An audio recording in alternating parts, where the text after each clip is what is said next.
Hello and welcome to School of Literature. Back in 2022, I qualified for JRF in English with 99.061 percentile in the combined cycle of UGC NET, which was conducted for December 2020 and June 2021. I also secured an All India rank of 129 in the GATE 2022 exam. In this video, I will share my preparation strategies and hopefully you will gain some value out of it if you are also preparing for UGC NET or GATE with English as your subject. To tell a little bit about myself, I have done my bachelor's and master's in English from Central University of Jharkhand. Right from the beginning, I had it pretty clear in my mind that I want to be in academics, get a PhD and later become an assistant professor. I feel that this career path is best for someone like me who really likes reading.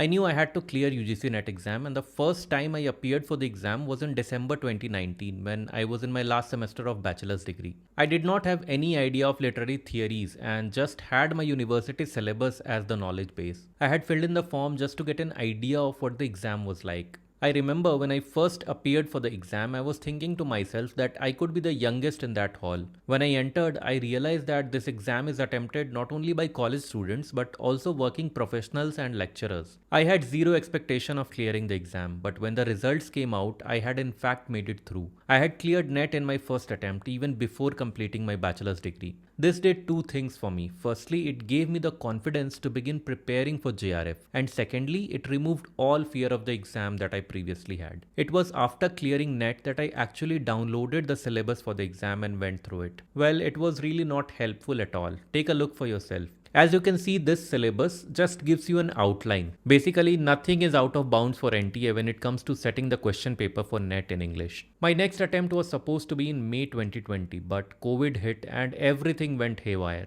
The exam finally took place in October and I cleared the exam yet again, missing JRF by 2 percentile. I had spent most of my time making notes and by then all I needed to do was proper revision, and that is what I did, which helped me finally get JRF in the exam that was conducted in December 2021 after almost a year. I had a simple strategy for my preparation, which was to identify the gaps and fill them in. Before I talk about the books I used for my preparation and different sections of the syllabus, I want to tell you that if you are hoping for any shortcuts, I have nothing for you. You might as well close the video, but if you understand that this preparation is a long process and eventually you just have to acquire a certain amount of knowledge in order to crack it, stay tuned. When I was preparing, there was no one to guide me, and this video is my attempt to be of help to those who want to prepare for NET. I do not have the physical copies of most of the books I will talk about because I was too lazy to find each one of them. So let us begin. Most of the aspirants begin their preparation for NET with the history of English literature, and that is what I also did. In fact, history of English literature was one of the first papers that I had during the first semester of my bachelor's, and it has stayed constant throughout my preparation. Now, there is a merit as well as downside with reading from a book. The merit is that someone has done years of research and written down everything in the book form, which makes the chronological history accessible to you. But the downside is that if you are preparing for NET, there is no one history book that is going to sail the boat till the finish line.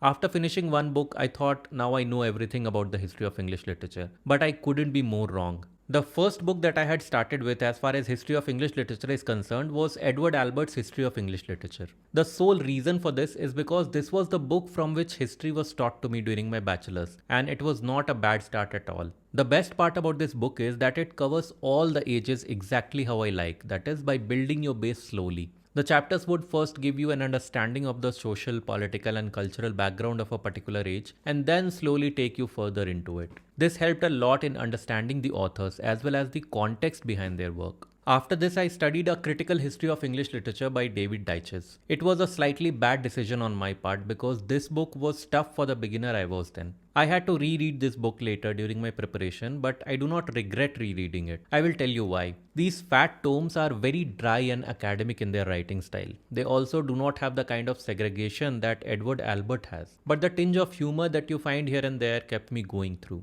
It will take you some time to familiarize yourself with the tone and writing style, but after that it will be very rewarding. This book discusses a lot of important works along with the context, and that way it is very useful.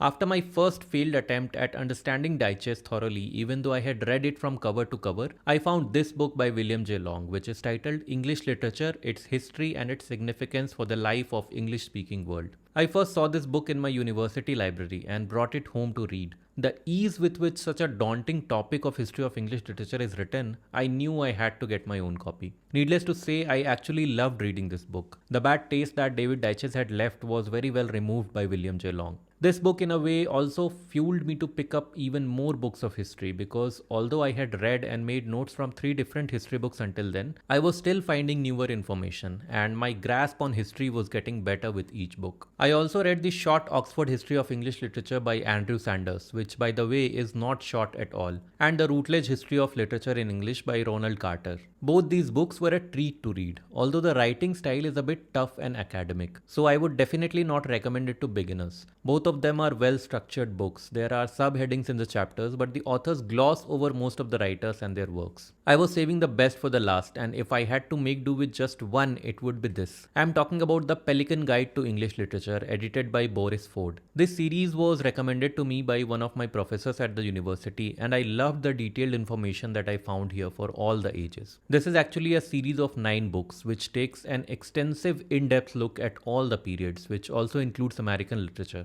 I could not get a physical copy of these books myself, but I was glad to find all of them in the library. However, if you want to check these books out, some of the ebooks are available on archive.org, the link to which I have put in the description. Now let's talk about Indian writing in English, which is another huge area. I read Indian Writing in English by Srinivasa Iyengar and A History of Indian English Literature by M.K. Naik. But I want to add a disclaimer here. For Indian writing in English, these 2 books are not enough. They will give you a base after which the rest of the building will need to be made through various other sources. Both Iyengar and Naik wrote about the beginning and development of Indian English writing in a language which is very easy and readable. However, for anything more than what was there in the book, I had to rely on the internet, and it was not easy for me to prepare notes because during my preparation, every author and every term seemed important. For that, I had gone through a lot of syllabi from different universities in India and covered all the topics that I found in them in depth. For me, world literature was the toughest nut to crack, not because I thought the topic was very difficult, but because of a lack of books for such a wide topic. Now, I am the kind of person who likes learning from books. I did the same here as well, but I soon realized that it was a mistake because of 2 reasons. First is that there is not a single book that covers all the important authors and periods of different literatures around the world in English, and second is it just does not seem possible. I had picked up the Routledge Companion to World Literature, which was in my college library. Although I loved reading it, considering the depth and ease of understanding with which the authors have talked about various facets of world literature, it was more academic in nature. I knew it would not help me in net preparation. After a few weeks of chaos, I finally took to the internet and slowly made my way through the topics. It was not as good as studying from the books, but it served its purpose. After the historical parts of the syllabus, the next big gap I had to fill was for literary criticism and theory. I started this topic with Peter Barry's Beginning Theory. The explanations given in this book were very helpful for clearing my basic concept of most of the major literary theories, and I will strongly recommend this book for getting a basic understanding of literary theories. But Beginning Theory, as the name suggests, is just for the beginners and will not prepare you for JRF. So after Beginning Theory, I moved on to Patricia Walk's Literary Theory and Criticism. Through essays, this book acquainted me with the major philosophical concepts on which theory is based. Apart from that, it also covers the history of criticism, which includes critical concepts as well. I have always believed that one book is never enough to shape your knowledge on a particular topic, so I kept looking for more books on literary theories and criticism, and after much research, I settled with M.A.R. Habib's A History of Literary Criticism and Theory. This book has everything I was looking for. It deals with the theories and criticism at a much deeper level, and I can confidently say that this is the book which will prepare you for the type of questions asked in the NET exam. What I liked most about this book is that apart from the explanations, it also talks about the major movements in history and provides an excellent background for it. These books cleared all the major theories and criticism for me, but for criticism, I feel you have to read the texts in original. For that, I used English critical texts by Ernest de Chiquera and D.J. Enright, which has most of the important works of criticism. It starts with an apology for poetry by Philip Sidney and ends with Keats by F.R. Lewis. You can also find most of these essays online. Now let's talk about linguistics. Linguistics is a separate subject altogether in NET, but you will find a couple of questions from this topic every year for English. Now this is a topic which I absolutely love, and it is simply because of the linguistics professor I had. I did not read many books for this topic because most of the concepts were dealt with in the class itself.